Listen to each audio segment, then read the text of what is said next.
High school Hindi से संबंधित और वीडियो देखने के लिए यूट्यूब पर जिलानी सर सर्च कीजिए। प्रस्तुत है हाई स्कूल हिंदी 2023 के 801 डीवी प्रश्न पत्र में पूछे गए गद्यांश व उस पर आधारित प्रश्नों का उत्तर। अश्वारोही पास आया।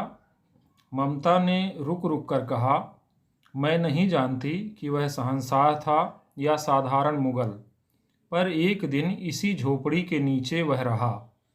मैंने सुना था कि वह मेरा घर बनवाने की आज्ञा दे चुका था। मैं आजीवन अपनी झोपड़ी के खोदे जाने के डर से भयभीत रही। भगवान ने सुन लिया। मैं आज इसे छोड़े जाती हूँ। अब तुम इसका मकान बनाओ या महल, मैं अपने चिर विश्राम गृह में जाती हूँ। इस गद्यांश पर आधारित 3 प्रश्न पूछे गए थे, जिसका उत्तर क्रमशः निम्नलिखित है। उपर्युक्त गद्यांश का संदर्भ लिखिए। तो प्रस्तुत गद्यांश हमारी पाठ्यपुस्तक हिंदी के गद्य खंड में संकलित ममता पाठ से लिया गया है। इस पाठ के लेखक जयशंकर प्रसाद हैं। गद्यांश के रेखांकित अंश की व्याख्या कीजिए। रोहतास दुर्ग से निकलकर ममता धर्मचक्र विहार के खंडहरों में एक कुटी बनाकर रह रही थी। एक रात शेरशाह से पराजित होकर हुमायूं ने ममता से उसकी कुटी में रहने के लिए प्रार्थना किया। वहां से जाते समय हुमायूं ने कुटी को महल बनाने की बात कहा, जिसे ममता ने सुन लिया। जब हुमायूं के सैनिक ममता की कुटी खोजते हुए वहां तक पहुंचे और वहां महल बनाने की बात कही, तब ममता ने जवाब दिया कि मैं अपनी पूरी जिंदगी भयभीत रही कि एक दिन मेरे कुटी को गिराकर उसे महल में बदल दिया जाएगा, लेकिन मेरे जीते जी ऐसा नहीं हो सकेगा, क्योंकि ईश्वर ने मेरी प्रार्थना को सुन लिया है। उसने मुझे हमेशा के लिए विश्राम गृह में बुला लिया है। मैं वहाँ जा रही हूँ।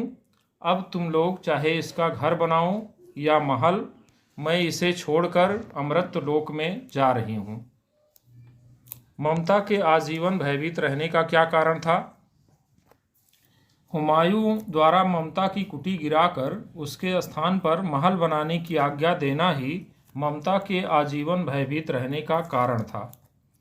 इस प्रश्न पत्र में दूसरा गद्यांश जो पूछा गया था वह प्रस्तुत है। कितना जीवन बरस पड़ा है इन दीवारों पर, जैसे फसाने अजायब का भंडार खुला पड़ा हो। कहानी से कहानी बनती चली गई है। बंदरों की कहानी, हाथियों की कहानी, हिरणों की कहानी, कहानी क्रूरता और भय की, दया और त्याग की। जहाँ बेरहमी है वहीं दया का भी समुद्र उमड़ पड़ा है। जहाँ पाप है वहीं क्षमा का सोता फूट पड़ा है।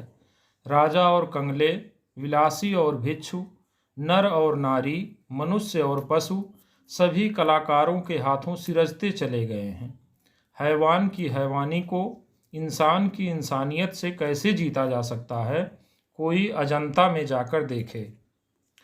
बुद्ध का जीवन हजार धाराओं में होकर बहता है।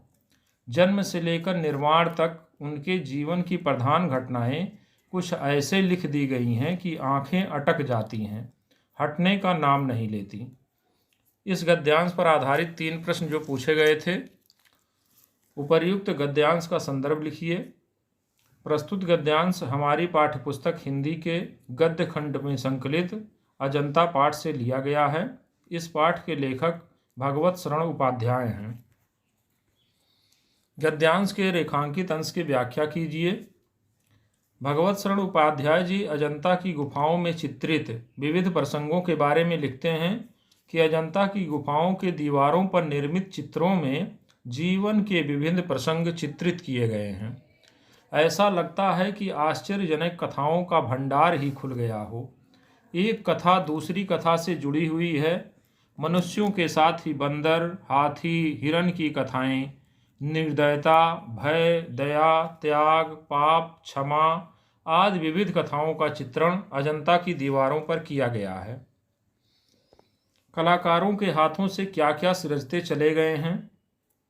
राजा और कंगले, विलासी और भिक्षु, नर और नारी, मनुष्य और पशु सभी कलाकारों के हाथों से सिरजते चले गए हैं।